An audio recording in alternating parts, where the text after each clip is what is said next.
While President Trump claims to be brokering peace between Russia and Ukraine, his administration and Elon Musk have gutted the U.S. Institute of Peace, an independent agency with the sole mission of brokering and maintaining peace. DOJ officials had been trying to enter the agency since last Friday, and yesterday Trump fired most of the board and sent its new leader into the Washington headquarters of the Institute of Peace with a police escort, sent at the direction of the United States Attorney's Office, which led to a dramatic standoff. George Moose, the fired CEO, vowed legal action. We have been talking to them for many weeks now, and in anticipation of just this possibility, and also to remind them that we are a private, nonprofit corporation in the District of Columbia, and therefore not a federal agency, and therefore the federal government has no entitlement to come in and take over our building. Virginia Congressman Don Beyer and his wife were present during the forced seizure to conduct congressional oversight of DOJ's break-in. Representative Beyer joins me now. Congressman, it's great to have you with me. What exactly did you witness last night, and how did you know to be there? Eamon, I got a call from Katherine Clark, one of the leaders of the U.S. House, to come because I was close. And so my wife and I headed right down there. By the time I got there, George Moose had already been evicted. I got him on his phone, and he was on the way home. I tried to get into the building, showed them my congressional card and pin and the like, noted that this was a congressionally chartered 501c3 nonprofit and that I had every right to be there. The armed guards talked to the DOJ people upstairs, and they refused us entry. It was very sad, though, in talking to George Moose, the CEO, I discovered that while he had locked himself in his office, they actually came and picked the lock to get him out and to escort him to the street.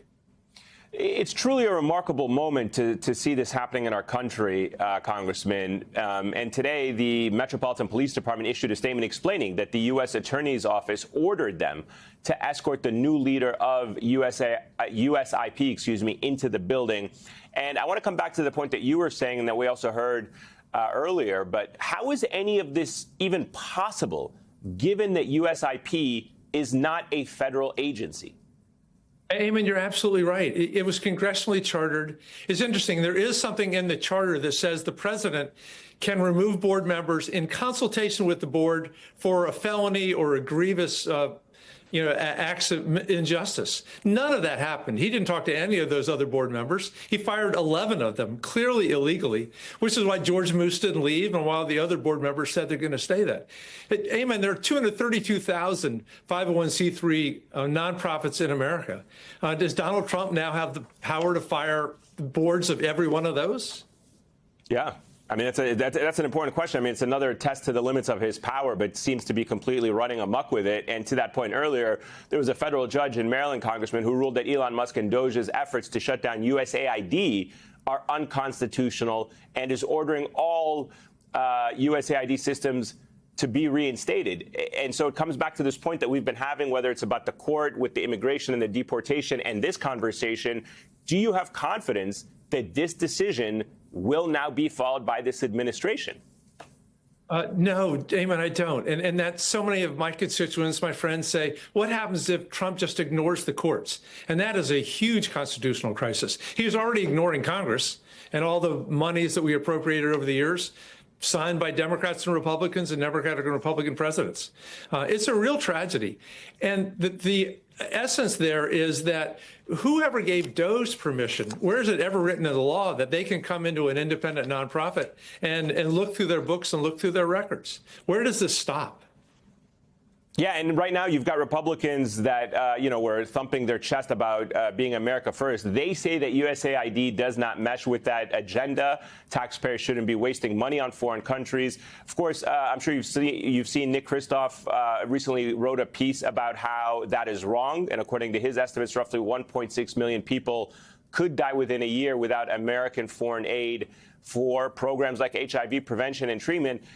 You know this better than I do, but why are organizations like USAID and USIP key to combating not just poverty, but also maintaining global peace, as is in the name of the organization, and combating China and Russia abroad?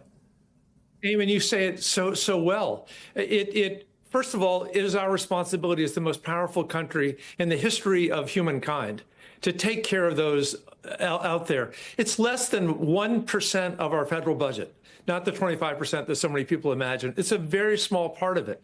And yet, we protect our own selves from all the diseases that spring up around the world if we don't address them in the home country.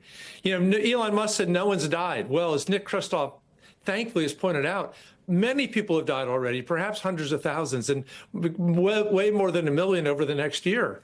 By the way, in our global battle with China for who writes the rules of the 21st century, we have just opened the door to most of the developing world to Chinese influence. We have made America weak, weak, weak again.